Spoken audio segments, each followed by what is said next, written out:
Hi, Miss Miller. Hi, students. How you doing? I hope you all did well on your long composition. I just wanted to check in briefly because I know that you studied the Roman Empire, and the last time I talked to you I was talking about Greek democracy and how the United States applied some of the ideas from the Greeks in the formulation of our own government.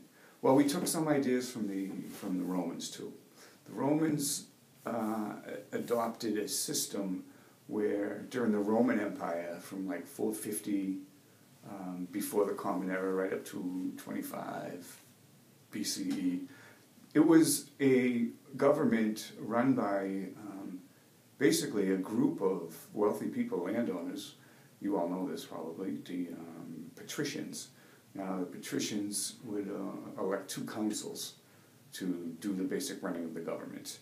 And there was no election involved in this assembly. The Senate was basically at first an advisory body, and everything was more or less run by they, them, these wealthy guys, no women, and the council, the two consuls. Now, there came a time during the Republic when the common people wanted to stay in government, so they formed their own body and were given the right to elect representatives to an assembly that could have the power to pass laws. Now, these representatives were called tribunes, I think, and this body did not have a lot of power because the Senate members, those wealthy people, the patricians, always could not allow anything passed by the common body. So the point is there was two systems, two different bodies ruling the country, or trying to rule the country. And we have that system today. It's a bicameral lawmaking body, our legislature. And what that means is today we have a Senate and a House of Representatives. In both of those two bodies, laws can be made. In both of those two bodies, the people, the people, elect representatives to go there. Each state sends two representatives to the Senate. So a small state like Rhode Island has as much power as a large state like California in the Senate.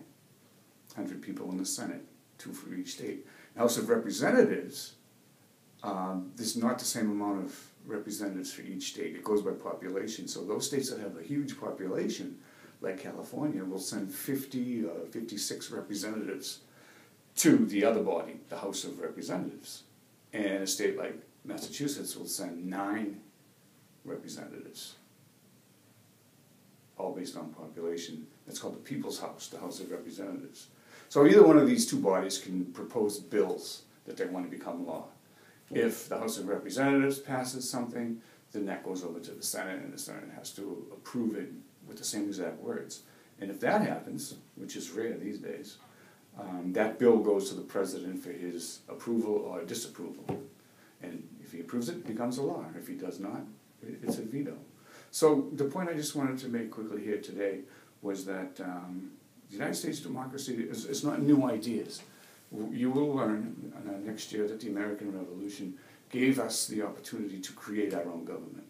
And we don't just make it up right there. We take it from these ideas that we got from the Greeks, these ideas we got from the Romans during their empire, and ideas that we learned from the age of kings and queens after the Middle Ages, when people started saying that government should be, kings and queens could not be above the law, and that people should have a say in how their government works, and that we do have these certain rights that we're going to discuss a lot next year. Well, I hope I wasn't boring. Sometimes I can get that way, and I try to keep it brief, but I did want to touch bases with you again, and I'll stop by and see you again before the end of the year. I just want to introduce you to my mother and father on the picture on the back wall there. That's ancient history, although my mother's still alive. This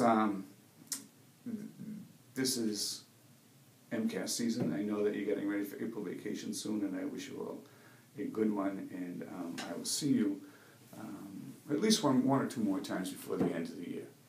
Thanks for watching. Bye.